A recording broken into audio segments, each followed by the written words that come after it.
All right, welcome back to our fourth session of Everyday Advocacy, hosted by SLAM, the NCT Assembly for Studies in Literacy and Multimedia. I am still Antero Garcia, an assistant professor at Stanford University. Continuing to join with me is Cathy Fleischer at Eastern Michigan University. Cathy, thanks for sticking it out through all of these. They've been amazing conversations, and I appreciate your leadership on this work. Today, we are digging into, on our fourth session, what it means to work in ways that are savvy.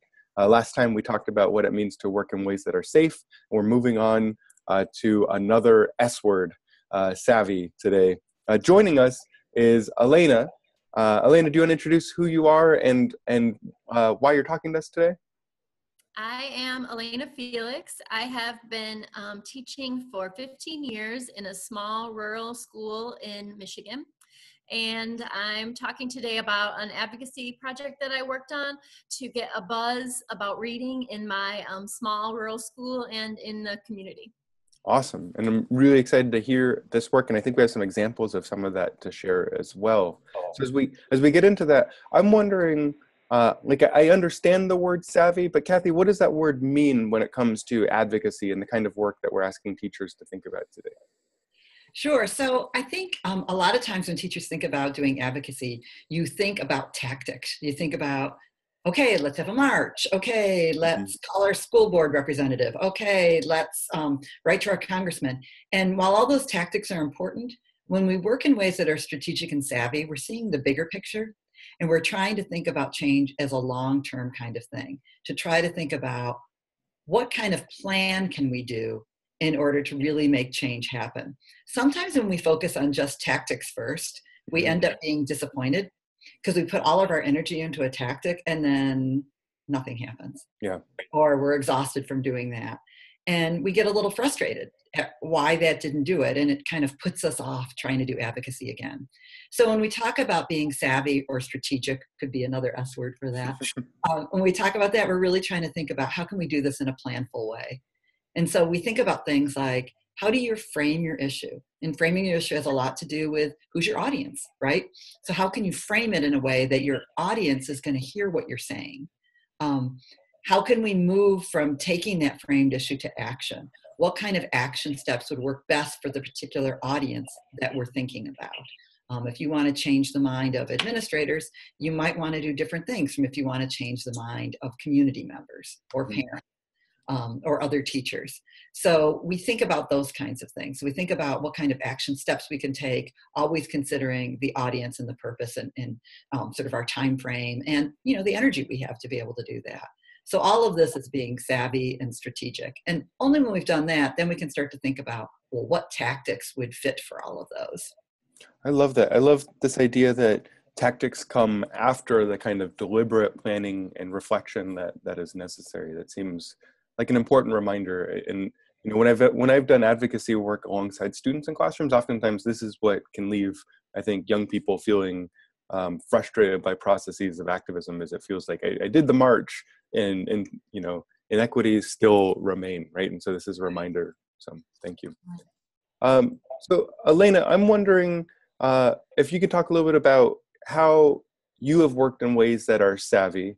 And we can either talk about a specific issue or the ways that Cathy offered this framing to think about some of the practice that you've engaged in. Well, I think with reading, most people can agree that reading is good. Most people think it's good for kids to read. But there's a tendency to not think of it as important as other things.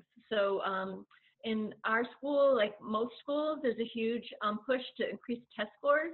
And I think a lot of people think that reading isn't really helping that bottom line. So one of the first things I did in thinking about the issue was to just to research about how choice, independent reading, and access to books really does change kids' literacy and help them to do better on test scores and also in life. So I thought about that when I was trying to communicate to administrators to try to advocate to get money to actually buy books for our classrooms. That was one of the key bits of information that I put out there.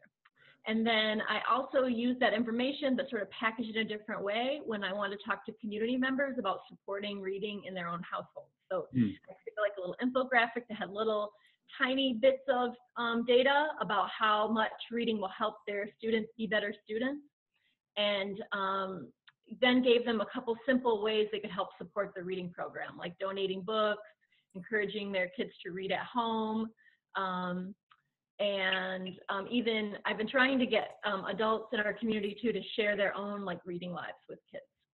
I love it. I think these are super good examples. Can I share? I know we have your action plan, and so maybe we can look at this together, and you can tell us what we're looking at. Is that okay with you? Uh-huh. All right. I'm trying. Okay, here we go. I'm finding the right buttons to press as I do this. So never mind the thumbnails on the side. So I see this is an image that shares some of the buzz for reading that you were talking about. So what are we looking at here? So my strategy was to try to create a buzz for reading. And my sort of keywords were in order to create a lifelong engaged readers who have the literacy skills they need for college and workplace success. So I tried to emphasize the way reading helps kids in the long term. Awesome. And I had basically three different audiences. One was administrators to try to advocate for the money and the funding to have books. And the other audience was parents, or the next one on my thing is fellow teachers and staff to try to get teachers to advocate for reading. So I started with my department and tried to encourage and work with my department about establishing like independent reading at every single grade level. Yeah. And I worked in the building to try to share their reading lives in many different ways. And then working with parents and trying to get parents involved and encouraging their students too. Can I point out a couple things on her thing that I think are super important? Yeah. You know, down to the bottom, the Y1, Y2, like Alaina knows, and this is another savvy move, that everything is not going to be accomplished in the first year. So she sets out a timeline of what's going to happen in first year, what's going to happen in second year, and that's super important. Yeah, it's super helpful. And the other thing, up at the top, if you could go back up there, Antero. So her strategy statement, you've mentioned this, but I'm just going to use the word, Alaina, that you really framed it to be able to have other people hear it. When she knows that people are really concerned with college and workplace success, because that's the word that they're using, she's trying to frame what she's doing in terms of reading choice, you know, independent reading, all that, in language that others understand and hold on to. And that's a really important part of framing, is to see your audience and to think about, how can I frame this in a way? How can I put this in a way that they're going to read it and it's going to be meaningful to them because it's using language that they understand? I love it. I think those are some really useful examples from both of you. And in some sense, this idea of framing also makes me think about the idea that it allows, when you think about how you translate, in some sense, your issue for other people, it's about seeing where converging lines of interest meet, right? So if, for example, Alaina, you kind of pointed to, if administrators really care about things like test scores, and if that might also be something that some parents might really care about, what are ways that the way that you advocate for reading aligns with some of their outcomes, whether or not there's something that you also feel strongly about, you can at least find the common ground to build some of that work. So I appreciate that.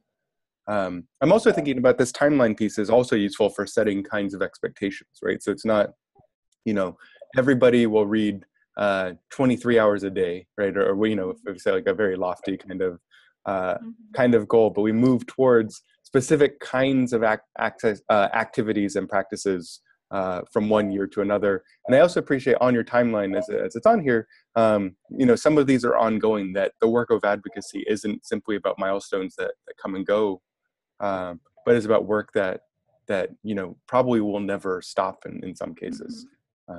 But I think that's just a useful reminder for us. So thank you. I'm going to stop sharing here for a moment.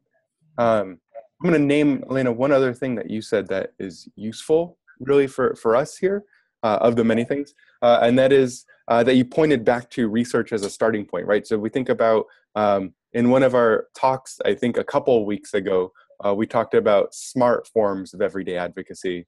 And what you're illustrating to this action plan for us, Alaina, which is really helpful, is this idea that these are all interlinked and it's not one or the other, but all of these are kind of building on top of one another. So I appreciate that. I have a question. Tell us about some of your successes? Because Alaina's had a lot of great successes. Sorry, Antero. No, that's great. Thank you.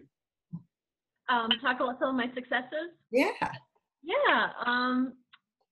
Well, I feel like when I started off, I thought I just was starting with small actions. I was just trying to fit in like things that I knew I could do. And one of the satisfying things as I've worked through my action plan is that I feel like it's grown. It's grown over the years. So I started off by just trying to work on my English department and getting my English department on board and being allies. And that worked really well, like much better than I thought it was going to. And we worked together as an English department to get a grant to start classroom libraries for every English teacher.